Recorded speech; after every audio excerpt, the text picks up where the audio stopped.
Hi guys, sorry about that. Hopefully my internet will hold up. Let's see. Oh, 6.1 megabits. All right, that's not great. Hi Daniela, you got it. Good job. Sudigna, Flora, go team. Okay, yeah, there we go. All right. Slow. Hi guys, sorry about my glitchy internet. Let's see what we can do here. Austrian theory. Okay. Cool. Do we feel good on structural versus frictional? Okay. Austrian. There was someone else. Did you figure out your question about the consumption shifters? Is aggregate supply and demand on the test? Aggregate demand is on the test. That's on the study guide. Could you explain the Austrian theory? Okay, so the Austrian theory is one of asset bubbles, right? So remember, an asset is anything people buy hoping that its value will increase, but that's pretty much only stocks, houses, and potentially gold. Okay. Yep. And so the Austrian theory is that some recessions have started from an asset bubble being created and then popping. So something like stocks or houses gaining value and people borrowing money to buy more and more stocks or houses as the prices are going up. People get excited of like, oh, I could buy this thing and then I'll make a lot of money like all the people who are buying this thing as the houses or stock prices are going up. But the Austrians think the only way that those bubbles can get really out of control and the prices can get crazy is if it's easy to borrow money. And so one of the groups of economists we'll talk about is in favor of having the government increase the money supply for the purpose of increasing aggregate demand and getting more people to borrow money. But the Austrians say that that's what fuels the rise of these bubbles that crash.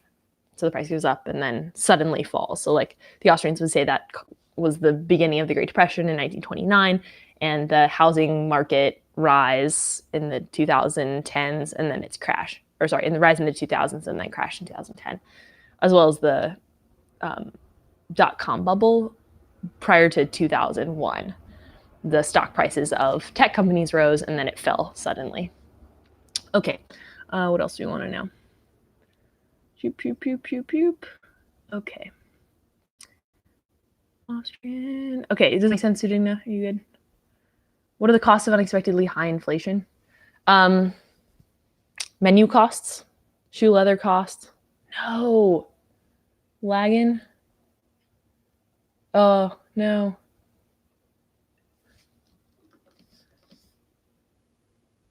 Can you hear me? Can you guys hear me? Okay. All right. You got me? You got me? Okay. Oh, okay. Looks like maybe we're all right. Sorry about that. My internet is not great. Okay. Costs of unexpectedly high inflation. So shoe leather costs, right? People wearing out their shoes or like wasting a lot of effort running around trying to beat the inflation.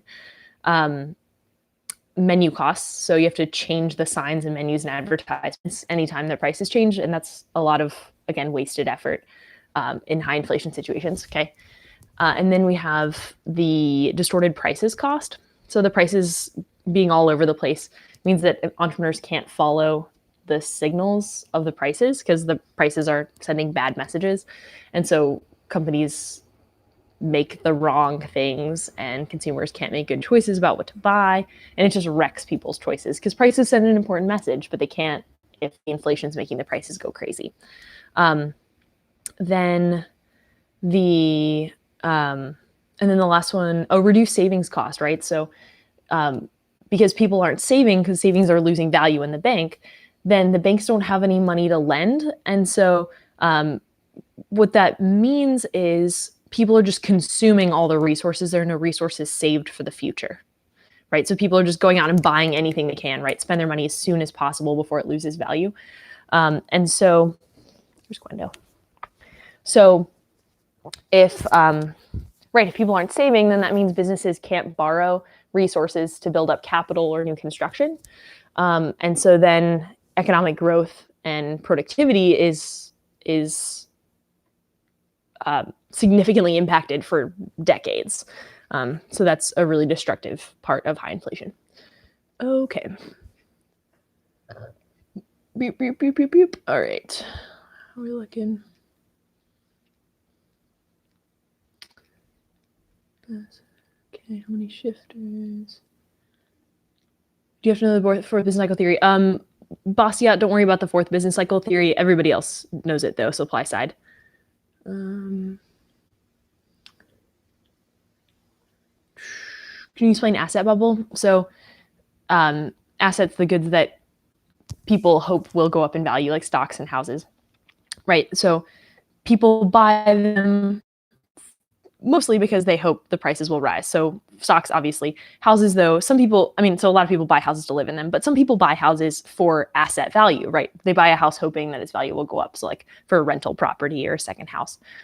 And so as the prices of the asset goes up, if it's easy to borrow money, people will say, oh, well, I'll borrow and then I'll own this thing that's going up in value like everybody else, and this is awesome, right? And the price goes up and people are really excited as the price is going up to buy more of it. And again, if it's easy to borrow money, then the prices can go up and up and up. But then people will get nervous, right? They're like, oh, wow, this price is really high. It's doubled in the last 10 years. This is probably unsustainable. And so then a few people sell, right? And then the price goes down a tiny bit. And then everybody is nervous, right? Like, oh, the price is pretty high, right? They all try to sell at once and nobody wants to buy because the prices are high. And so the prices can fall dramatically, right? So Black Tuesday in 1929, that started the Great Depression, the stock prices fell like 20% in a few days. So it can happen pretty quickly. Classical business theory, all right. Supply side.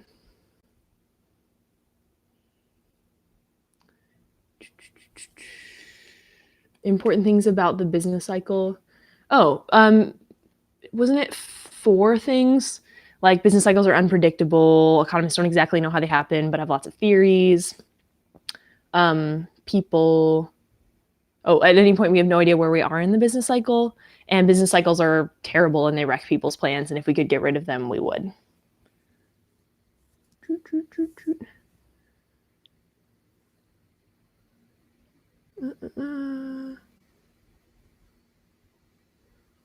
Okay.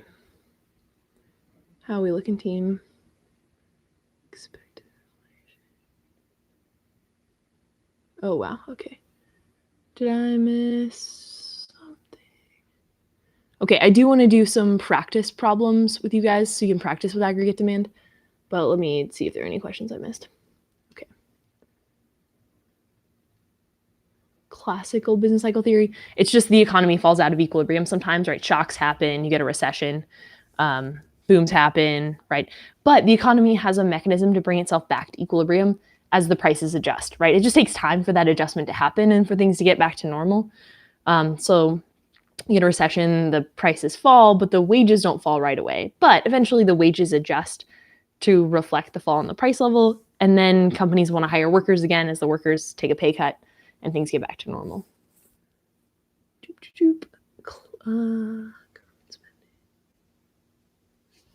What you say, my doggo? She's asleep in my lap. That's so cute. Doggo. Okay. Self-healing. Underground economy. GDP shifters. Well, so anything that changes GDP, or the things that change GDP are things that change consumption, investment, government spending, and net exports. Smith did not do aggregate demand. You guys are doing it tomorrow. But we'll go over it now.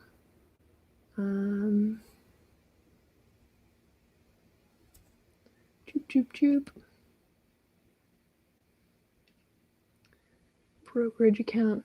Brokerage account is a way that you buy stocks. So you can ask your parents to open one for you wherever they have a brokerage account, like Schwab or E-Trade. It's just an online platform. Okay. Supply side. Okay. If a US firm produces something in another country and sells it in the US, is it counted in GDP? Yes. Oh, produces something in another country. Sorry, no, that would count in gross national product, I think, but not in gross domestic product. It's not produced in our country, so we don't count it. Smith didn't do aggregate demand yet. Nominal GDP is correlated to standard of living. Is it? What's correlated to standard of living?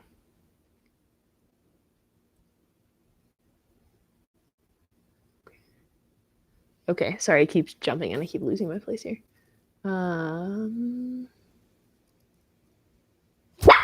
Hey.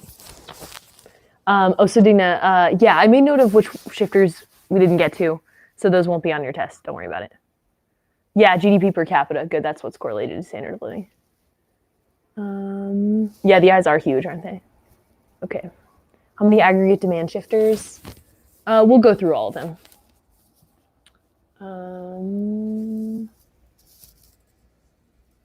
When is Tim's test? Wednesday. Okay. Smith test was Tuesday. No, it's second class for everybody except Kos. Okay. Yeah, we can do practice problems. Okay, so I'm gonna quick run down each shifter and then we'll do practice problems. So you guys are good to go. All right. Okay. Dog's name is Guinevere. Okay, so consumption shifters, you have change in expected price level. So if people think the price level is going to go up, right, that they think there's going to be more inflation, they'll want to buy more today. And we saw that in Venezuela, how if they expected the price level to keep rising dramatically, they want to spend all their money as soon as possible, right? And so that's just an extreme version of this, right? So yeah, if people think there's going to be high inflation, they want to spend more now while the money's more valuable, okay?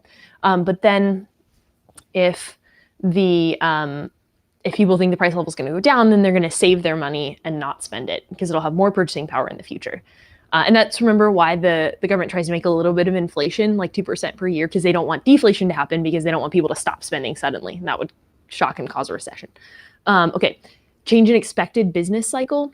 Okay, so if people think the economy is going to keep being strong and they're going to have jobs, then they're not going to be worried and they're going to spend maybe even more, right? So consumption would go up, aggregate demand would go up. But if people are scared of a recession, then they'll save more because they're afraid of losing their jobs. And so then, people will, then consumption will go down and aggregate demand will go down. Change in interest rate. So both consumers and companies borrow money to spend. And so consumers borrow money to spend on things like cars and maybe furniture. Not a good decision to do that, but some people might. And so if the interest rate goes up, now it's more expensive to borrow, right? Because you have to pay back the money you borrowed plus extra. And now if the extra amount you have to pay is higher, people will want to borrow less. So higher interest rate discourages people from borrowing, which discourages all spending done with borrowed money. Okay. Then perceived wealth. This one's kind of weird. So change in perceived wealth. Usually it has to do with stocks and houses because those are things that a lot of people own, and the prices of them it can be fairly variable, especially stocks. So if stock prices are high, which usually indicates an expansion phase of the business cycle or a peak, people feel really good about that. Like, oh, my stock prices, the value of the stocks that I own is so high, I'm so rich, right? And it's a weird thing, right? Because they own the same amount of stocks, whether the stock prices are high or not. But if the stock prices are high, people feel like, oh, I have so much money, this is amazing, right? And they feel rich and they spend more, right? So if stock prices are high, consumption tends to be higher. But if stock prices fall, then people feel poorer, right? There's not really like a real reason. They still own the same amount of stocks they did before, but now because the value is lower, they feel poorer, right? Or if the house prices go down, people feel poorer. And so they don't want to spend as much. So consumption falls, aggregate demand falls. Okay. And then